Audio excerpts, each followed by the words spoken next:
All right, this is going to be my health gauge continuum. I'm going to use this in all my food reviews to kind of gauge how healthy or unhealthy the food is. Basically, I've split it up in, we'll give the food a rating from 0 to 10, 0 to 4 being foods you're better off not eating if you have the choice, and foods from 6 to 10 better off eating. And then if the food falls at a 5, then it's a wash, meaning you're either better off, you're not better off eating it, you're not better off not eating it, take it or leave it. So if you just, underneath I've listed examples of different foods that fall under the different numbers, and there are various reasons why, but they're just examples. These are foods that people are very familiar with, and they're going to be used as benchmark foods for the different numbers, just to give us an idea of where the different foods I review will fall in terms of how healthy they are or how healthy they're not. And just as a quick overview, over here we have sugar, butter, lard, and oil. And if you see sugar and butter, those are typically the building blocks of these unhealthy foods. And from down here, these are foods you're better off not eating. A couple examples being cookies, pizza, sausage or bacon, even pasta and bread. And when we review foods that are specific to that, I'll go more into detail to why they are there at number 4. But these are foods you're better off not even putting in your body than eating. And then foods that you're better off eating are going to fall on the continuum from 6 to 10. 10 being the best, 6 being better than not eating, but not as good as 10. So as you can see on the side of 10, you get vegetables, water, pretty much that's it. And then 9, we drop down to some stuff like nuts and beans, fruits. Fruits have sugars, so I mean they can't be quite a 10.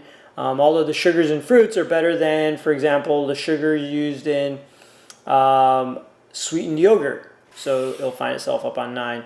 And that difference is because the sugars in fruit are in the form of fructose rather than glucose or sucrose, which are 6 carbon sugars. Fructose is a 5 carbon sugar. There's going to be another video about that, on the difference between how our body metabolizes and handles 5 carbon versus 6 carbon sugars. But that's totally a different video. But it'll give a little bit more insight onto why foods fall where they do on my scale. And remember, this is my scale, my opinion on how healthy foods are. This is just a quick overview to explain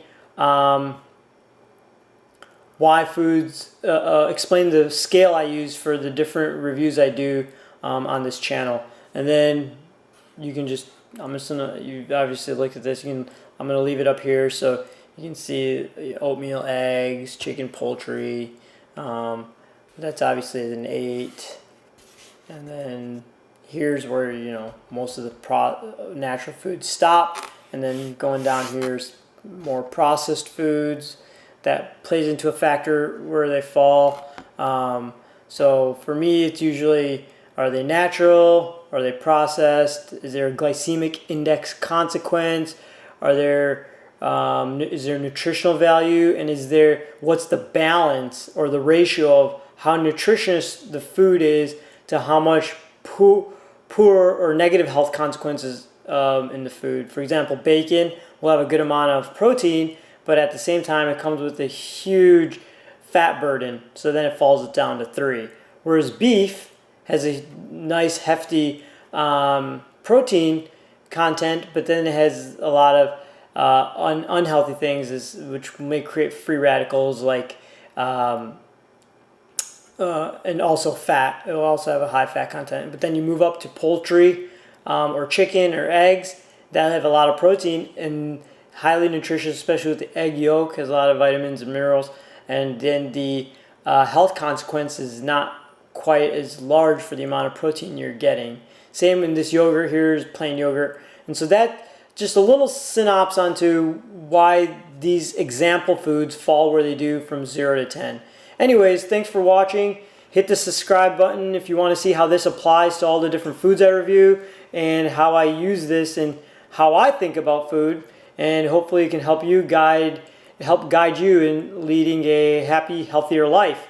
Again, give it a thumbs up and subscribe if you liked, and hope you find my reviews useful. Please leave comments as to what you think's good, what you think's bad, and your opinions on if this makes sense to you or not. Thanks again.